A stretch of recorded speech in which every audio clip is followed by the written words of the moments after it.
सारी गुंडागर्दी का सोर्स क्या है? एक प्रश्न जो सब लोग पूछ रहे हैं और सब लोगों के मन में है वो ये है कि इस देश का सबसे बड़ा गुंडा कौन है। सबके मन में ये प्रश्न है कि इस देश का सबसे बड़ा गुंडा कौन है, जहां से सारी गुंडई बह रही है। हमने देखा पिछले कुछ दिनों में किस तरह से लोगों के ऊपर हमले किए जा रहे हैं, आम आदमी पार्टी के कार्यकर्ताओं पे हमले किए जा रहे हैं, जनता को धमकियां दी जा रही हैं, खुलेआम जनता को धमकी दी जा रही है कि बीजेपी में आ जाओ नहीं तो ये कर देंगे वो कर देंगे। खुलेआम मारपीट हो रही है, हमले हो रहे हैं, हिंसा हो रही है और बगल में पुलिस वाले खड़े होकर देख रहे हैं। पुलिस हेल्पलेस है, पुलिस लाचार है, पुलिस बेसहारा है, वो कुछ कर नहीं पा रही है। ऐसा नहीं कि वो करना नहीं चाहते हैं। जब बगल में खड़े हुए पुलिस वाले से कुछ लोग पूछते हैं कि आप कुछ कर क्यों नहीं रहे, बोले जी ऊपर से आदेश है। तो वो कौन गुंडा है जिसके सामने दिल्ली पुलिस थरथराती है? वो कौन गुंडा है जिसके सामने दिल्ली पुलिस लाचार है? वो कौन गुंडा है जिससे दिल्ली पुलिस डरती है? कल की घटना है कि पहली बार ऐसा हुआ होगा कि किसी चुनाव के दौरान पत्रकारों पर इस तरह से खुलेआम हमले किए गए। कल दिल्ली के अंदर में ख्याल से 7 पत्रकारों के ऊपर हमले किए गए। एक का सर फोड़ दिया, सारी रात उनको थाने में गिरफ्तार करके रखा। जिन लोगों ने हमला किया उनको भगा दिया गया और जो पत्रकार उसे कवर करने गए थे उन पत्रकारों को गिरफ्तार किया गया। उनके साथ गुंडों ने मारपीट की। ये कोई किसी रिमोट विलेज की घटना नहीं है, ये संसद से 1 किलोमीटर दूरी के ऊपर हुआ, ये सुप्रीम कोर्ट से 1 किलोमीटर की दूरी के ऊपर हुआ, ये इलेक्शन कमीशन से 1 किलोमीटर की दूरी पे हुआ। तो इस देश का वो कौन गुंडा है, वो कौन गुंडों का सरदार है जिसको देश के सारे गुंडे रिपोर्ट करते हैं? जनता पूछ रही है कि वो कौन गुंडा है जिसे किसी संस्था का डर नहीं है, देश की सर्वोच्च संस्थाओं का डर नहीं है उस गुंडे को। इस चुनाव के दौरान महिलाओं के ऊपर हमले हो रहे हैं। इस चुनाव के दौरान महिलाओं को नहीं बख्शा जा रहा, महिला कार्यकर्ता जो डोर टू डोर जा रही हैं उनके ऊपर हमले हो रहे हैं। तो लोग पूछ रहे हैं कि वो कौन गुंडा है जिससे सारे देश के गुंडे ऑर्डर लेते हैं, जिसके आदेश का पालन करते हैं। पिछले 3-4 दिन से हम देख रहे हैं कि गाड़ियों के ऊपर हमले किए गए, गाड़ियां तोड़ दी गई आम आदमी पार्टी की, कई सारे मटेरियल जब्त कर लिया गया, तरह तरह से हमले किए जा रहे हैं।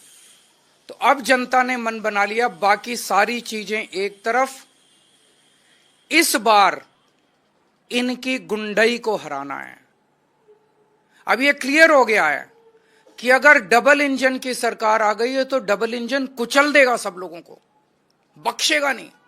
अपने पहियों के नीचे ये डबल इंजन सारी जनता को, गरीबों को, मिडिल क्लास को कुचल देगा। ये इंजन सबसे पहले तो सुरक्षा है ना लोगों की, सबसे पहले तो खैरियत है।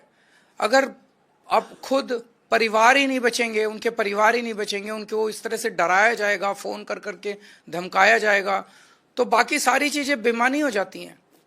तो लोगों ने मन बना लिया है कि अगर चुनाव के पहले इन लोगों का ये हाल है, जब इन्हें हमसे वोट चाहिए, चुनाव के बाद तो ये हम लोगों को कुचल देंगे। तो इस बार लोगों के पास 2 ऑप्शन है।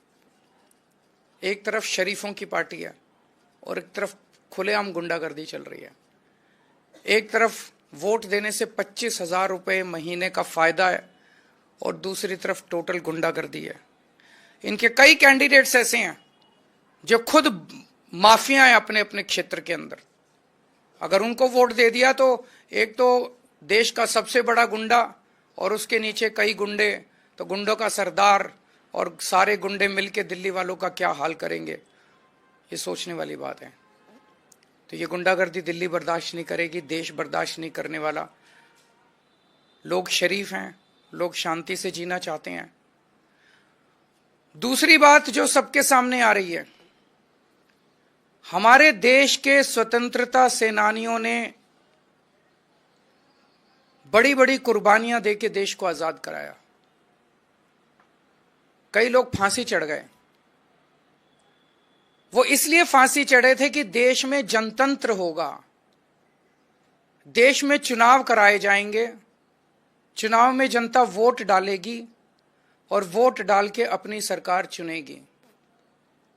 लोगों ने इसलिए कुर्बानियां दी थी कि चुनाव निष्पक्ष होंगे, स्वतंत्र होंगे। लेकिन आज जिस तरह से चुनाव आयोग ने भारतीय जनता पार्टी के सामने हथियार डाल दिए हैं, चुनाव आयोग ऐसे लगता है जैसे एग्जिस्ट ही नहीं करता। ये एक बहुत बड़ा प्रश्न खड़ा कर रहा है। लोगों के मन में प्रश्न आना, लोगों की सोच को आप रोक नहीं सकते, लोगों के मन में प्रश्न आना बड़ा वाजिब है कि राजीव कुमार जी जो मुख्य चुनाव आयुक्त हैं, वो इस महीने के अंत में रिटायर हो रहे हैं। उन्हें पोस्ट रिटायरमेंट ऐसा कौन सा पद ऑफर किया गया है, वो कौन सा पद हो सकता है जिसके बदले में आप देश को गिरवी रख दो, देश को दांव पे लगा दो? वो कौन सा पद हो सकता है जिसके बदले में आप देश के जनतंत्र को खत्म कर दो? गवर्नर का पद, राष्ट्रपति का पद, कौन सा पद हो सकता है वो जिसके बदले में आप पूरे देश को, जिसके लिए स्वतंत्रता सेनानियों ने बड़ी बड़ी कुर्बानियां दी, उस जनतंत्र को अगर आप दांव पे लगा दो? मैं नहीं समझता, मेरी नजर में ऐसा कोई पद नहीं है। मेरी हाथ जोड़ के राजीव कुमार जी से विनती है, आप अपनी ड्यूटी कीजिए, पद की लालसा छोड़ दीजिए, पद का लालच छोड़ दीजिए। 3-4 साल और नौकरी कर लेंगे। आपने तो इतने 40-45 साल नौकरी कर ली, इस देश ने आपको बहुत कुछ दिया है। अब अपने कैरियर के अंत में एक पद के लिए देश को गिरवी मत रखिए, देश के जनतंत्र को खत्म मत कीजिए। नमस्कार। कोई अगर एक आध क्वेश्चन है तो जो भी करना पड़ेगा करेंगे, लेकिन देश के जनतंत्र को किसी भी हालत में झुकने नहीं देंगे इनके सामने। आज सारा देश देख रहा है कि किस तरह से आम आदमी पार्टी का एक एक कार्यकर्ता इनकी गुंडागर्दी के सामने मजबूती से खड़ा होकर इनका मुकाबला कर रहा है। हम झुके नहीं, लड़ रहे हैं इनसे, देश के लिए लड़ रहे हैं, देश के जनतंत्र के लिए लड़ रहे हैं। चुनाव आयोग ने जो जवाब दिया था, सोशल मीडिया पर बयान भी जारी किया कि आप लोगों ने शिकायत नहीं दी है, किसी तरह की लिखित शिकायत। वहां पे बगल में पुलिस वाले खड़े हैं, तो क्या मेरे को आईपीसी की बीएनएस की कोई धारा दिखा दीजिए जिसमें ये लिखा हो कि अगर पुलिस वाला वहां खड़ा है और उसके सामने कत्ल हो रहा है तो जब तक उसको लिखित शिकायत नहीं दी जाएगी वो कत्ल को रोकेगा नहीं। ये क्या नौटंकी मचा रखी है इन लोगों ने? मैं देश पूछ रहा है कि देश का सबसे बड़ा गुंडा कौन है, देश पूछ रहा है।